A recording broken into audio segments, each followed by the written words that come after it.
बिस्मिल्लाहिर्रहमानिर्रहीम अस्सलामु अलैकुम। यानी दीनी मिसाइल में खुश आमदीद कहता हूँ।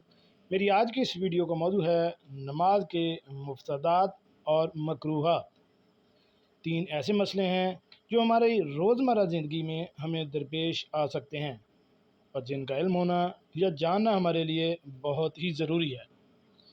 एक मसला ये है कि क्या बड़े हुए नाखनों के साथ नमाज हो जाती है या नहीं। दूसरा मसला ये है कि प्लास्टिक के खिलौने मसलन शेर, हाथी और मूर्तियाँ वगैरह को सामने रख कर नमाज पढ़ सकते हैं या नहीं। और तीसरा मसला ये है कि टीवी वाले कमरे में नमाज या तहज्जुद पढ़ना ठीक है या नहीं। चलिए नाज़रीन, चलते इस मौजू की तफसील की जानिब। नाज़रीन, मेरी किताब का हवाला है ख़वातीन के मसाइल और उनका हल। इसके मुरत्तब व तहकीक हैं मौलाना मुफ्ती सनाउल्लाह महमूद साहब। इस मशहूर मारूफ किताब में मुख्तलिफ 13 उलमा कराम के फतवाजात शामिल हैं। हमारे जो आज के ये 3 फतवाजात हैं उनका सफ़ा नंबर है 360। सबसे पहले मसले के सवाल की तफसील कुछ इस तरह है कि अगर सिर्फ़ नाखन बढ़ाए जाएँ और नमाज पढ़ ली जाए तो इससे नमाज में कोई ख़राबी होगी या नहीं। तो नाज़रीन, इस सवाल का जवाब ये है कि नाखन बढ़ाना मकरूह और ख़िलाफ़ फितरत है। नमाज का हुक्म ये है कि अगर नाखनों के अंदर कोई ऐसी चीज़ है जिसकी वजह से पानी अंदर ना पहुंच सके तो ना वज़ू होगा और ना ही नमाज होगी।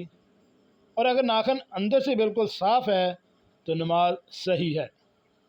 नाखन बढ़ाने का रिवाज मुसलमानों में न जाने किस की तकलीफ से आया है, मगर ये रिवाज है और बात बहुत ही काबिले नफ़रत है। इसलिए कोशिश करनी चाहिए कि नमाज 5 वक्त का एहतमाम करना चाहिए और नाखनों को ना बढ़ाया जाए।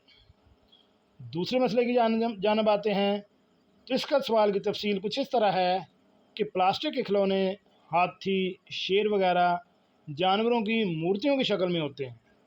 इनको सामने रख कर हम नमाज पढ़ सकते हैं या नहीं। तो नाज़रीन, इस सवाल का जवाब ये है कि ये बुत परस्ती के मुशाबे है, इसलिए ऐसा जायज़ नहीं है और इन मूर्तियों की ख़रीदो फ़रोख्त भी नाजायज़ है। इसलिए अगर कमरे भी बड़े हों या सामने रखे हों तो ऐसी सूरत में कोशिश करें कि उनको हटा दें और किसी ऐसी जगह नमाज़ पढ़ें जहाँ कोई भी ऐसी चीज़ ना हो।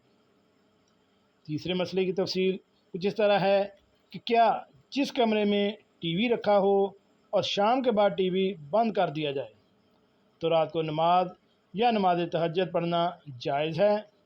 यानी जिस कमरे में टीवी पड़ा हो इस कमरे में नमाज पढ़ सकते हैं या नहीं। नाज़रीन, इस सवाल का जवाब ये है कि घर में टीवी रखना ही जायज़ नहीं है। जहाँ तक मसले का ताल्लुक़ है, जिस वक्त आप नमाज़ पढ़ रहे हैं इस वक्त टीवी बंद है तो इस कमरे में आपकी नमाज बिला कराहत सही है। अगर टीवी चल रहा है तो ऐसी जगह पर नमाज पढ़ना मकरूह है और जिस जगह लाव व लाभ के लिए मखसूस है इसमें भी नमाज मकरूह होती है। नाज़रीन, ये तीनों फतवे मुफ्ती यूसुफ लुधियानवी रहमतुल्लाह अलैह ने बयान किए हैं। अगर आपको इन मसलों के मुताल्लिक़ किसी भी किस्म का कोई बहम है तो आप हमें कमेंट्स बॉक्स में कमेंट्स कर सकते हैं। अपना और अपनी फैमिली का ख्याल रखें और ऐसी मालूमाती वीडियो हासिल करने के लिए मेरे इस चैनल दीनी मिसाइल को